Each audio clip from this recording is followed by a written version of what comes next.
கிறிஸ்துவுக்குள் மிகவும் பிரியமானவர்களே, இயேசு கிறிஸ்துவின் நாமத்தில் உங்கள் யாவரையும் அன்போடு கூட நான் வாழ்த்துகிறேன். இந்த நாளிலும் தேவன் நம்மோடு கூட இடைப்படுகின்ற வார்த்தை ஏசாயா 33ஆம் அதிகாரம் 6ஆம் வசனம். பூரண ரட்சிப்பும் ஞானமும் அறிவும் உன் காலங்களுடைய உறுதியாயிருக்கும். கர்த்தருக்கு பயப்படுதலே அதின் பொக்கிஷம். இதே வார்த்தை ஆங்கில வேதாகமத்துல இப்படியாய் கொடுக்கப்பட்டிருக்கிறது. He will be your constant source of stability in changing times, and out of his abundant love, he gives you the riches of salvation, wisdom, and knowledge. Yes, the fear of Lord is the key to this treasure. இந்த வார்த்தை எவ்வளவு அருமையா இன்றைக்கு தேவன் நமக்கு வாக்குத்தத்தமாய் கொடுக்கிறார் அப்படிங்கிறத நம்ம பார்க்கணும். He will be your constant source of stability in changing times. அதாவது ஒருவேளை காலங்கள் மாறலாம், சூழ்நிலைகள் மாறலாம்.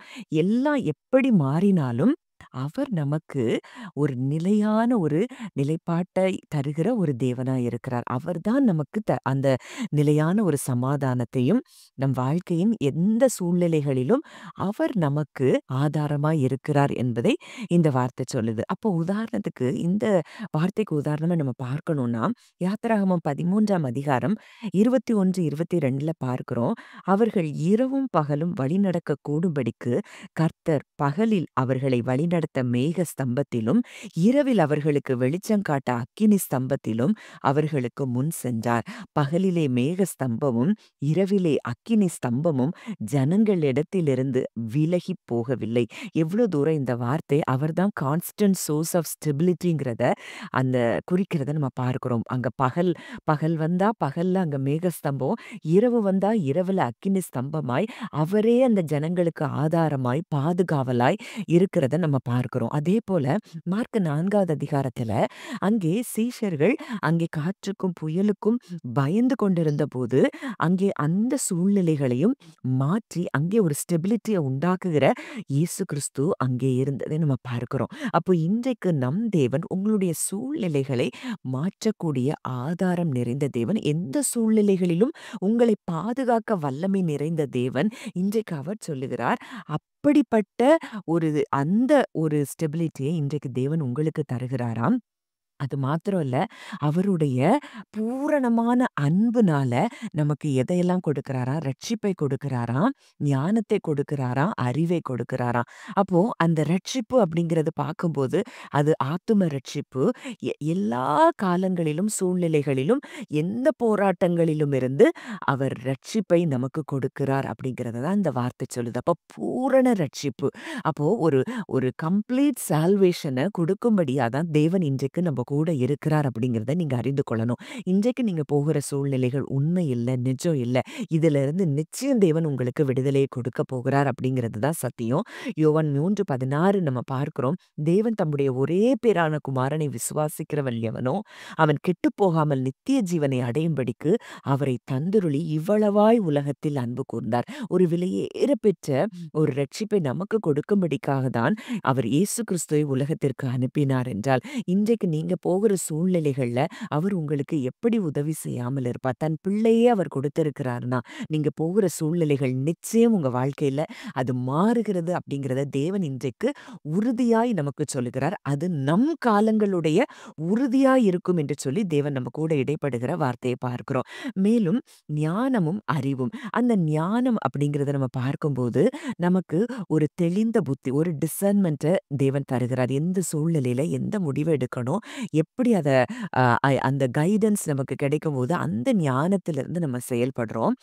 நாலேட்ஜ், அறிவு அப்படிங்கிறபோது ஒரு டீப்பரா தேவனுடைய சத்தியங்களையும் அவருடைய நோக்கங்களையும் அறிந்து கொள்ளக்கூடிய அந்த அறிவை குறிக்கிறதாய் அது இருக்கிறது.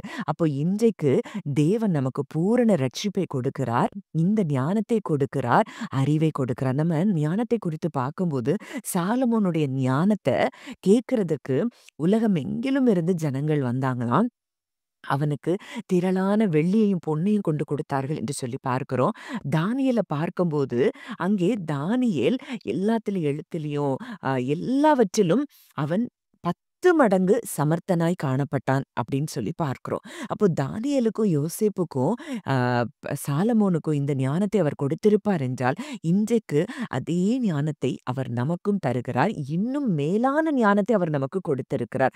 இயேசு கிறிஸ்துவே இன்றைக்கு நமக்கு ஞானமும், மீட்பும், ரட்சிப்புமாய் இருக்கிறார் அப்படிங்கிறத நம்ம அறிந்திருக்கிறோம். அப்போ இன்றைக்கு அந்த ஞானத்திலிருந்து நம்ம செயல்படுகிறதற்கு தேவன் நமக்கு கிருபை கொடுத்திருக்கிறார். இது எல்லாம் சரிதான். இதற்கு எல்லாம் நம்ம செய்ய வேண்டிய காரியம் ஒண்ணே ஒண்ணு அந்த வார்த்தையில சொல்லப்பட்டிருக்கிறது. கர்த்தருக்கு பயப்படுதலே அதின் பொக்கிஷம். அப்போ "the fear of the Lord is the key to this treasure." இந்த பொக்கிஷம் பூரண ரட்சிப்பு, ஞானம், அறிவு இது எல்லாம் நம்ம காலத்திலே இருக்கும். ஆனா இதுக்கு ஒண்ணே ஒண்ணு fear of the Lord. Fear of the லார்ட்னா ஏதோ நம்ம பயந்து நடுங்கிட்டு இருக்கிறது இல்ல. அவரை பெரிதாய் பார்ப்பது, அவருடைய வார்த்தையை பெரிதாய் பார்ப்பது, அவருடைய அன்பை பெரிதாய் பார்ப்பது, அவருடைய வல்லமையை பெரிதாய் பார்ப்பது, அவர் எவ்வளவு தூரம் வாக்குத்தத்தற்கு உண்மையுள்ளவர் என்பதை அவரை பெரிதாய் பார்க்கிறது தான். அந்த ஒரு இன்ஸ்பைரிங் அப்படி ஒரு ஒரு ரெவரன்ஸ், ரெஸ்பெக்ட் நம்ம அப்படி தேவன் மேல நம்ம வைத்திருந்தோம் என்றால், நிச்சயம் இந்த பூரண ரட்சிப்பு நமக்குரியது, ஞானம் நமக்குரியது, அறிவு நமக்குரியது அப்படிங்கிறதை தேவன் இன்றைக்கு நம்ம கூட இடைப்படுகிற காரியமாய் நான் பார்க்கிறேன். நிச்சயமா இந்த ஆசீர்வாதங்கள் அனைத்தையும் தேவன் இன்றைக்கு உங்களுக்கு தருகிறார். ஒன்றே ஒன்று, இன்றைக்கு உங்க வாழ்க்கையின் எந்த சூழ்நிலைகளையும் நீங்க பார்க்க வேண்டாம். எந்த மனிதர்களுடைய வார்த்தைகளையும் பார்க்க வேண்டாம். எந்த காரியங்கள் சொல்லுகிற எதுவும் அது உண்மை இல்லை, நிஜமில்லை. தேவன் உங்களை குறித்து என்ன நினைக்கிறார்? தேவன் உங்களை குறித்து என்ன வாக்குத்தத்தங்கள் கொடுத்திருக்கிறார்? தேவன் எவ்வளவு பெரியவர்? அதை மாத்திரம் பாருங்க. நிச்சயமா இந்த அத்தனை காரியங்களும், ஆசீர்வாதங்களும் இன்றைக்கு நமக்கு சுதந்திரமாகிறதை அறிந்து கொள்வீர்கள். ஜெபிக்கலாம். நல்ல தகப்பனே, நன்றியோடு உம்மை துதிக்கிறோம், ஸ்தோத்தரிக்கிறோம் அப்பா. இந்த நாளிலும் எங்களோடு கூட இடைப்பட்ட இந்த வார்த்தைக்காக நாங்கள் நன்றி செலுத்துகிறோம். பூரண ரட்சிப்பும், ஞானமும், அறிவும் அப்பா எங்கள் காலங்களின் உறுதியா இருக்கும் என்று சொல்லி கர்த்தர் எங்களுக்கு வாக்கு கொடுத்திருக்கிறீர் அப்பா. இதை கேட்கிற ஒவ்வொருவருடைய வாழ்க்கையிலும் எந்தெந்த பகுதிகளெல்லாம் எனக்கு ரட்சிப்பு வேண்டும் என்று சொல்லி அப்பா ஜெபித்துக் கொண்டிருக்கிறார்களோ அந்த அத்தனை பகுதிகளிலும் கர்த்தர் நீர் ஒரு ரட்சிப்பை கொடுக்கிறபடியினால் நன்றி செலுத்துகிறோம். ஞானத்தையும் அறிவையும் கொடுக்கிறபடியினால் நன்றி செலுத்துகிறோம். அப்பா இதற்கு ஒரே ஒரு கீயை தான் நீங்க கொடுத்திருக்கிறீங்க. உமக்கு பயப்படுதல். நாங்கள் உம்மை பெரிதாய் பார்க்க எந்த சூழ்நிலைகளிலும் சூழ்நிலையை பெரிதாய் பார்க்காமல், மனிதனுடைய வார்த்தையை பெரிதாய் பார்க்காமல், அப்பா நாங்க எண்ணுகிற எண்ணங்களை பெரிதாய் பார்க்காமல், உம்மையே நாங்கள் பெரிதாய் பார்க்க பரிசுத்த ஆவியானவர் எங்களுக்கு கிருபை தரும்படி நாங்கள் ஜெபிக்கிறோம். அப்பா நீங்க கொடுத்த இந்த ஆசீர்வாதங்களை நாங்கள் ஒவ்வொருவரும் சுதந்திரித்துக் கொள்ள கர்த்தர் கிருபை தருகிறதற்காக நன்றி செலுத்துகிறோம். இயேசுவின் மூலம் கேட்கிறோம் ஜீவனுள்ள நல்ல பிதாவே. ஆமென்.